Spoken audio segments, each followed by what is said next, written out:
This is a video for AQA Mechanics, Work, Energy and Power, section 2.3, where we're defining power.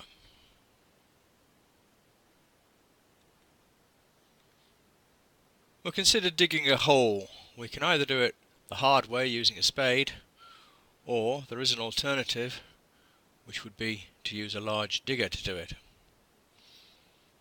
Now, if we're moving the same amount of earth, we can say that the actual amount of earth removed is going to be the same in each case, so the actual work done will be more or less the same. However, the digger can do it in a much quicker time because the digger has more power available. So this gives us an idea of what we mean by power. Power is the rate at which work is done. It's a scalar quantity, and the SI units of power are watts, given the symbol W.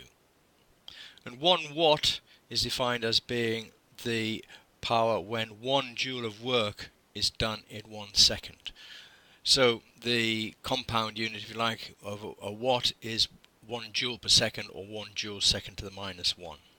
Now this is actually a very small unit of power, so we quite often use the multiple of that by 1,000 to give us the kilowatt.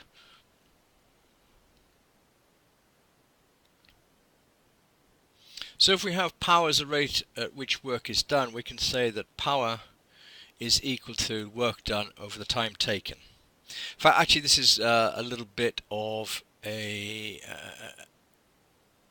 not a fiddle, but it's only going to be the case when we have a constant rate at which the work is being done.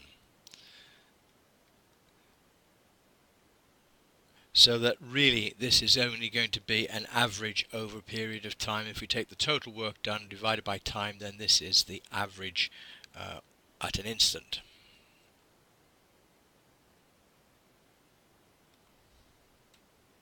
Well, now I just want to look at a couple of examples using this idea.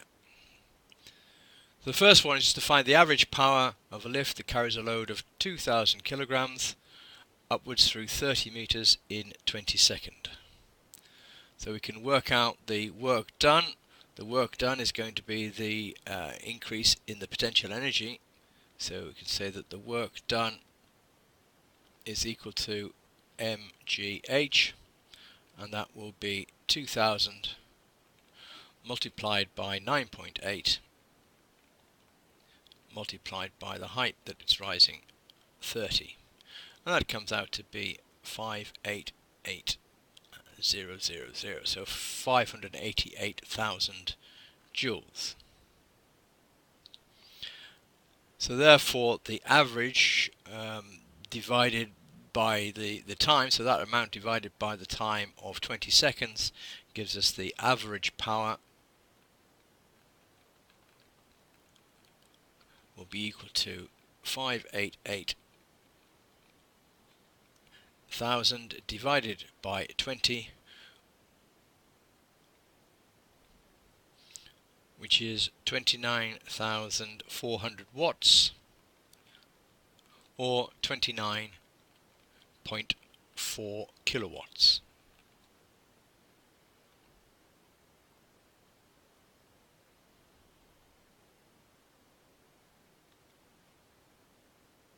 In the second example, we've got a crate mass 180 kilograms, which is pulled up a slope by a winch at a constant speed of 1.2 meters per second, and the frictional force opposing the motion, as we're told, is 450 newtons. So it takes 30 seconds to winch the crate to the top. So you can say therefore the distance moved along the plane, d, so the distance along the plane is going to be equal to the speed, which is 1.2 multiplied by 30, giving us 36 meters. And therefore the height must be equal to 36 sine 30, so h is 36 sine 30 degrees, and as sine 30 is a half, this gives us 18 meters. Now we can say that the total work done will be equal to the force F multiplied by the distance moved d plus the increase in the potential energy mgh.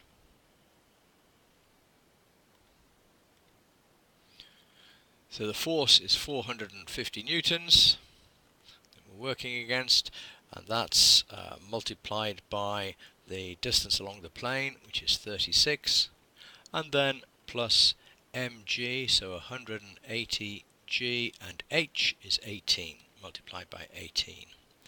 And that gives a value of 47952 joules. So that's the work done. So therefore the average power is equal to that work done, 47952 divided by the time, which is 30, which is 1600 watts, to three significant figures.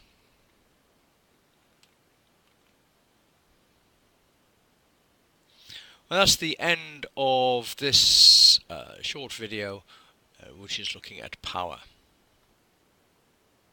In the next video we'll be looking at power when we've got force and velocity.